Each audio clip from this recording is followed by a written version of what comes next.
A father takes faith। पृष्ठभूमि। निचिरेन दाइशोन ने यह पत्र 1277 और 1278 के बीच मिनोबू से इकेगामी भाइयों में छोटे भाई शाकोन मोनांगो को लिखा था। जब उसके पिता ने सेमोन नो यात्सुमित्सु ने लोटस सूत्रा को अपनाया था, उन्होंने अपनी आंतरिक प्रसन्नता व्यक्त करते हुए यह पत्र लिखा, क्योंकि कई वर्षों तक यासुमित्सु ने अपने बेटों की आस्था का विरोध किया था, यहाँ तक कि उसने उन्हें अलग करने के लिए बड़े भाई को पानी में डुबोने की साजिश भी की थी और उसे यह लोभ दिया था कि यदि वह दाइशनिन को त्याग देगा तो वह उसे अपनी सारी संपत्ति दे देंगे।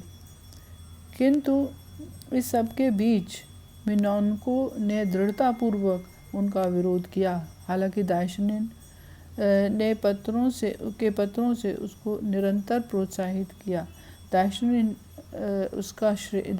को इसका श्रेय जाता है कि वे उसे निरंतर पत्र लिखते रहे और इस तरह जब दोनों भाइयों ने अपने पिता के विरोध पर विजय पा ली और अपने पिता को भी यह मार्ग अपनाने के लिए अनेक प्रयत्न किए, निचिरेन दाइशनिन ने बड़ी सहृदयता से मिनोनको को बधाई दी और प्रशंसा की कि वह इस मार्ग पर सुदृढ़ता से चलता रहा। जैसा कि बाद की प्रतिलिपि से ज्ञात होता है कि यह पत्र केवल मोनांगो के लिए ही नहीं था, बल्कि उसके समस्त अनुयायियों के लिए लिखा गया था। पत्र में कहा गया है कि सच्चे सूत्र के उपदेशों में कहा है, लेटर डे में जब बुद्धिज़्म का ह्रास हो जाएगा तब संसार में एक महान सन्यासी का उदय होगा।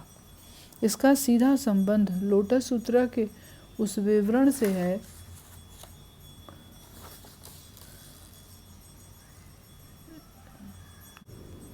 जहाँ शाक्यमुनि बुद्ध बोधिसत्व सुपीरियर प्रैक्टिसेस को इसके प्रचार का भार सौंपते हैं। लोटस सूत्रा का सार अथवा मिस्टिक लॉ इस बुरे समय में भी प्रसारित होता है और फलता फूलता भी है, जबकि दूसरे बुद्ध मत विलुप्त होने के कगार पर हैं। अ फादर टेक्स फेथ, इस कोशों का अनुवाद यहाँ प्रस्तुत है। तुम्हारे बारे में बहुत समय से कोई खबर नहीं मिली, इसलिए मैं काफ़ी चिंतित हो रहा था। तुम्हारे और टाइकोनोसकॉन के बीच जो मामला चल रहा है वह अद्वितीय है, बेजोड़ है, ये निसंदेह अद्भुत है। हमने सूत्र में यह पढ़ा है कि यह रीति के अनुकूल है, यह व्यावहारिक है कि जब उम्र ढलने लगती है तो साधु और विशिष्ट व्यक्ति अपने आप को सांसारिक क्रियाकलापों से पृथक करने लगते हैं और केवल झूठी निंदा करने वाले या चापलूस व्यक्ति, मुस्कुराकर पीठ पर वार करने वाले व्यक्ति और कुटिल इरादों वाले व्यक्तियों से धरती भर जाती है। इसे थोड़े विस्तार से कहें तो जब तालाब का जल स्तर कम हो जाता है तो तालाब की दुर्दशा हो जाती है और जब तेज़ हवाएं चलती हैं तब समुद्र का पानी कभी शांत नहीं रह सकता। हमने यह भी पढ़ा है कि जब परिवर्ती काल आरंभ होगा और जब अकाल, महामारी, बाढ़ और तूफान एक के बाद एक कहर बनकर टूटेंगे तो वे व्यक्ति भी जिन्होंने बुद्धत्व की राह पकड़ी है वे भी भ्रमात्मक विचारों को अपनाने लगेंगे। सूत्र कहता है कि इसके परिणाम स्वरूप माँ बाप, पति पत्नी, बड़े और छोटे भाई एक दूसरे के विपरीत खड़े होंगे, जैसे एक शिकारी और हिरण, चूहा बिल्ली अथवा किसान और बाज। अनजान व्यक्तियों के साथ व्यवहार के बारे में तो कुछ भी कहना असंभव है। पुजारियों पर स्वर्ग के भूतों का साया होगा, जैसे कि रोकॉन और दूसरे, जिन्होंने तुम्हारे पिता सिमोन नो टोयो को धोखा दिया और तुम्हें भी और तुम्हारे पिता को समाप्त करने की चेष्टा की, मगर तुम एक समझदार मन के स्वामी हो, क्योंकि तुमने निचिरेन की भविष्यवाणी को ध्यान में रखा है।